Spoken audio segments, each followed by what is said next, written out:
The following is a production of Professor Robert Barnwell. Each episode includes insights provided by the chairman, CEOs, and CFOs of the world's most successful corporations, as well as thought leaders from premier business schools and international consultancies. If you and your team would like more information on corporate leadership and strategic management, or would like to learn more about Professor Barnwell, his research, and how he may be able to assist your company, please visit Professor Barnwell's website at robertgbarnwell.com. Hello, and welcome to CFO Talk Radio. I'm your host, Robert Barnwell. During the last episode, we spoke with Gary Crittenden about his career and the insights he's gained as CFO to a number of corporations, including Sears Roebuck and Company, Monsanto, American Express, and as the chairman of Citi Holdings and the CFO of Citigroup during the credit crisis of 2007 to 2009. This is episode 3, and we'll be joined by Jeremy Hope, author of Reinventing the CFO. Jeremy has agreed to join us to talk about the long-term forces that are driving a change in the view and role of the CFO and the senior financial team, as well as some of the key findings and suggestions contained within his book.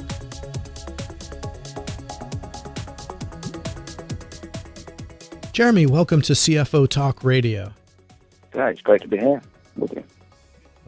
It's good to have you. In the introduction of your book, you outline several challenges or sources of pressure on current CFOs.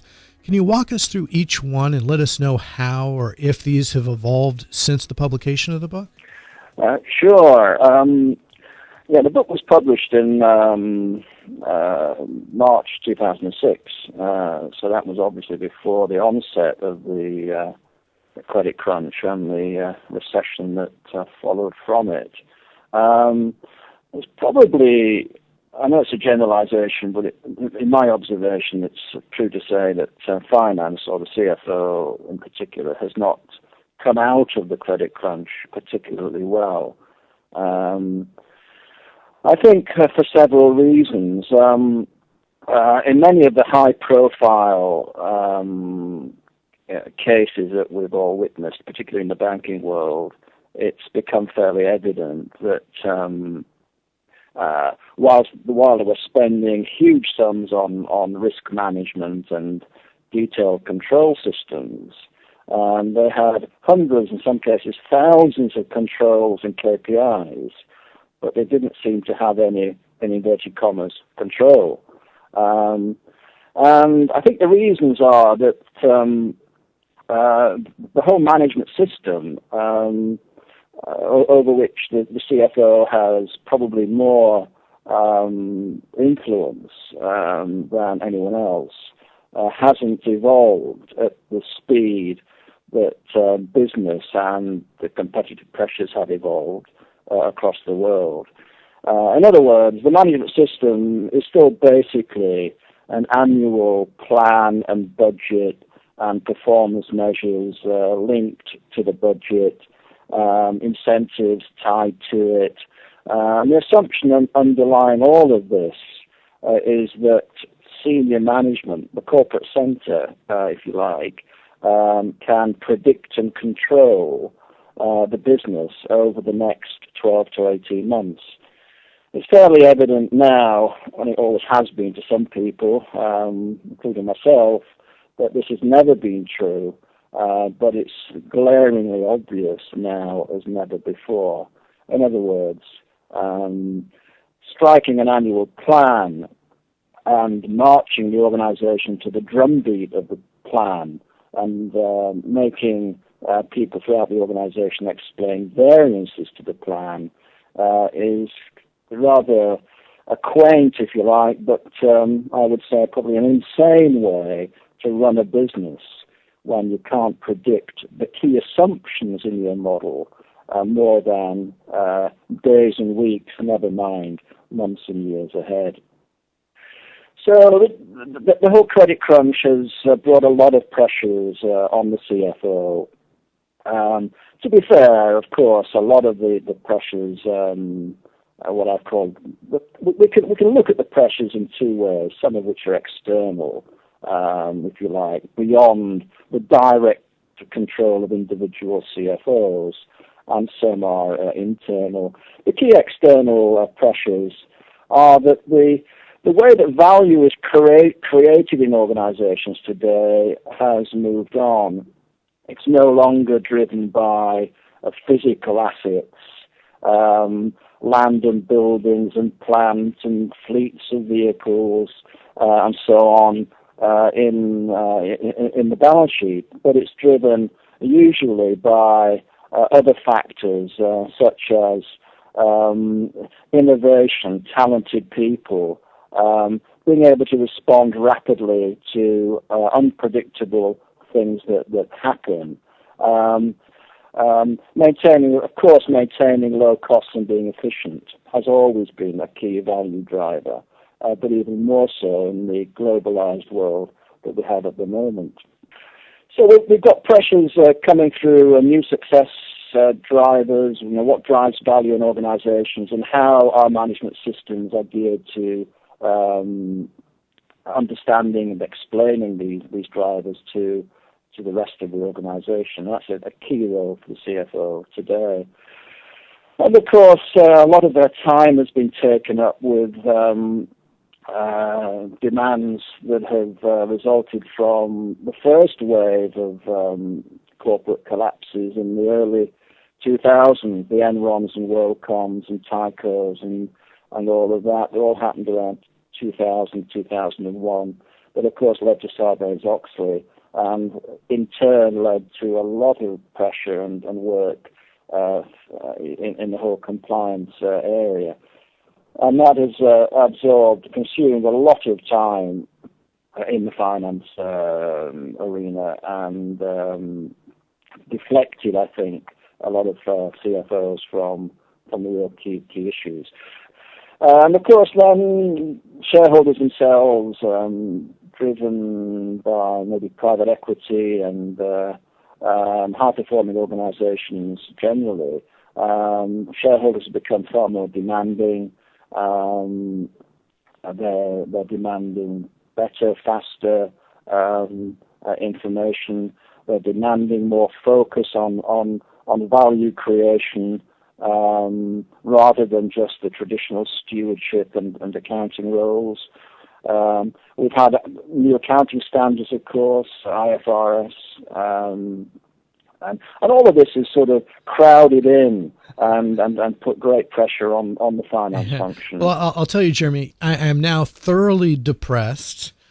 You've painted a very bleak picture, and I think very correctly, listed a litany of external and internal pressures that we're really under now. Now, before we put the gun in our mouth, because we see no other way out, fortunately, you come to our rescue, and you have kind of a new vision for the CFO's worldview, if you will. And could you tell us, a bit more about this vision, maybe compare it and contrast it to the traditional vision of the role of the CFO and the finance function? Yeah. As you may guess, I do a lot of these presentations around the world each year. I'm very fortunate to go to some great places and meet a lot of people. And I usually say that that's all the bad news out of the way. That's all the misery and the negative stuff. But there is a point here, and I found this in where finance has made a really successful transformation. I found this at American Express, for example, where the CFO stood up and said, we need to be brutally, and that was the word he used, brutally honest with each other about where we are and how good we are. So we need to get everything on the table and understand this. Because there is a sense that a lot of finance teams live in a bubble, in a world where they're not very conscious of how well they're performing. And the benchmarks are generally around cost and efficiency, which don't really get to the point. So let's be a little more positive and uplifting. I'm struck. Don't know how many of your listeners will remember Theory X and Theory Y. The vision of the CFO doesn't sit in a vacuum. It has to be aligned with the CEO's vision, the vision of the CEO for where he or she wants to take the organization in the future. And most CEO visions would, if you actually read the vision statement or the mission statement, would probably contain words like innovation, team working, quality, customer friendly, strategy focused, agile, adaptive, empowered organization. So we have this sort of CEO vision that is of an organization that is much more engaged, where people have more time and freedom to express their views and bring forth their creative ideas. But on the other hand, we have management systems, the way we set targets, the way we recognize and reward people, the way that we do our planning and allocate our resources, and the way that we measure and control performance. When we look at our management systems, you begin to see a conflict or a collision of ideas and cultures, because the CEO's vision is a classical Theory Y. It is about empowerment. It is about people giving their best, being the best, coming up with new ideas, working in teams, collaborating, being more open between each other and with customers and partners. And yet we have all these management systems, which are straight out of the Frederick Winslow Taylor book of scientific management. So you might say that we have Theory Y visions, but we have Theory X systems. And this is the problem and the opportunity for the CFO, because the CFO, more than anyone else in the organization, has the power to do something about this problem. And so really that's what I'm suggesting in the book. I put two tables, Vision A and Vision B. Vision A was very much the command and control, top-down, bureaucratic, Theory X, increased targets, measures and controls, improved finance and accounting expertise, nothing particularly wrong with that. Tighten top-down planning and control, manage costs through tighter budgets, and so on and so forth. That's not the sort of organization any of us wants to work in. We want to work in an organization that has fewer targets, that is more liberated. So really my vision B is a vision of an organization that is more, it's glued together not by tight budgets, but it's glued together by tight values, by a very clear and, if you like, even a noble purpose of why we're in business, where transparency and complete openness is the glue. I mean, these are the control systems of the future. Before we let you go, in order to enact this vision where you've, the CFO needs to align himself or herself with kind of the, the why theory that CEO traditionally takes, you've come up with basically, 7 roles that the CFO needs to accept, and those being number 1, a freedom fighter; 2, an analyst and advisor; 3, an architect of adaptive management; 4, a warrior against waste; 5, a master of measurement; 6, a regulator of risk, and 7, a champion of change. Now, some of these might sound familiar to many of us who've spent any time in finance or the CFO roles, while others are a bit new. Could you walk us through, quickly these 7 different roles and kind of underscore, what you think is new and different, in terms of the demands on today's CFO? Yeah, okay, I'll try to do that. Let me first just try and set up what I'm going to say by, again, just coming back. Finance, there's been a lot of benchmarking. Hackett Group and CFO Magazine and consultants do a lot of benchmarking in finance.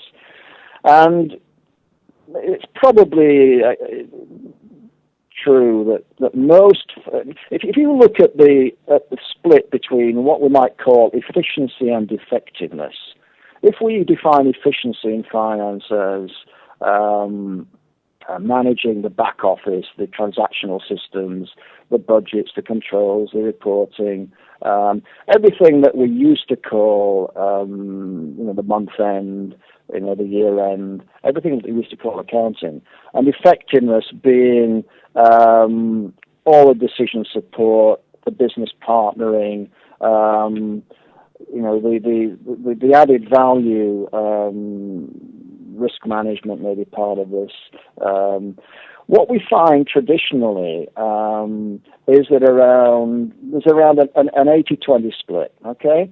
So 80% of a typical finance team is spent just holding the numbers together, and they're under terrific pressure every month to, as we all know, to get the numbers out, and hopefully there are no disasters, and they're reasonably accurate, and they can hold their heads up and say, this is actually what's going on.